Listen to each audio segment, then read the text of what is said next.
Dostlar, айлана чөйрө жөнөкөй көрүнгөнү менен азыр мен бир өзгөчө жерде турамын. Бул эмне деп ойлойсуздар?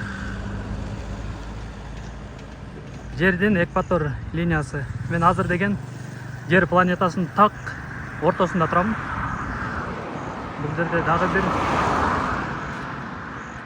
айкел турат мына. Бул жерде дагы экватор линиясы.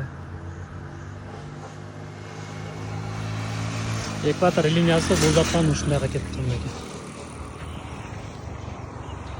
Буйруса дагы 2-3 жолу мындай кезип өтөм, мындай кезип өтөм, мындай кезип өтөм. Анан алдында дагы роликтер болот буйруса. Африка сапары 40-күн. Эртең менен конокто болууга үлгүрдүм. Көрсө Кенияда өзүнүн каттамасы бар экен. Даамы биздикине аябай жакын. Фасолду да кыргыз эле жасагандай. Уганда, Руанда мамлекеттерине электрондук визам даяр болуп, чек араны көздөй жолду угуладым. Глова жеткирүү кызматы бул жакта да жайнаптыр. Бир узун жол менен бара-бара Исумо шаарынан да чыгып кеттим. Чыгаар замат эле бийик көтөрүлүүгө жол башталды. Бир аз көтөрүлгөндө эле Кыргызстандын 3/1 бөлүгүндө болгон Виктория көлүнүн кичинекей бөлүгүнө көрүнүш ачылды. Андан соң велосипедимдин алдыңкы бөлүгү башкача кыймылдай баштады. Багажнигимдин болту түшүп калыптыр. Велосипедимде запасной болттор толтура. Бирөөсүн алып кайра катырып жолумду уладым. Америка кинолорунда көргөндөй эле кээ бир мектептерден сары автобус менен балдарды алып кетишет экен. Масено деген калк конушка жеткенде жердин так ортосунда болгон экватор линиясын басып өттүм. Бул калк конушта кафе, конок үй, дүкөндөрдүн баарын экватор аташыптыр. Экватор сызыгына жеткенде ашуу деле токтоду. Андан ары спуск жол башталды. Катуу ылдамдык менен 2-3 калк конуш артта калды. Алыстан кара жигит меникиндей калпак кийип алганбы деп барсам, жөнөкөй эле топу экен. Кыргызстан Жамбо. Жамбо. Футболкасы Арсенал, башында Челси. Кимисинин күйөрманы экенин сурабай калыптырмын. Ар бир майда ашуулардын чокусуна чыкканда, Кения жапжашыл, бак-дарактарга бай экендиги далил болуп жатты. Күн да кирип баратты. А мен болсо кайсыл жакта жатып калсам деп ойлонуп баратсам, жолдун боюнан конок үй чыкты.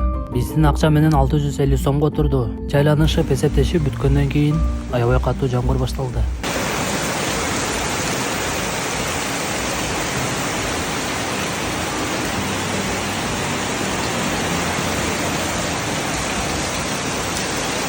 Африка сапары Велик менен 41-күн.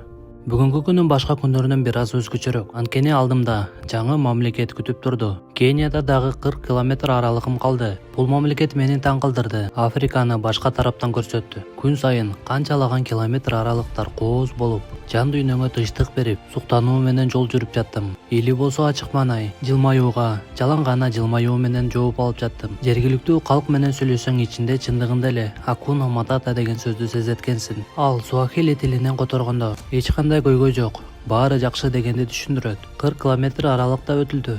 Жолдун боюнда баш кийимдерди сатып отурган эжеге барып, бардык бетимди жаба турган шляпа албасам болбой калды. Кафеге дагы кирип, адаттагындай эле жумуртка жеп, чек арага жөнөдүм. Кения, Уганда мамлекеттеринин кабылдамалары бир бөлмөдө жайгашышыптыр. Кения заматта эле бошотту. Ал эми Уганда, Кения, Руанда, Уганда мамлекеттерине жараган Чыгыш Африка туристтик визасын паспортума түшүрүү үчүн бир топ убактым кетти.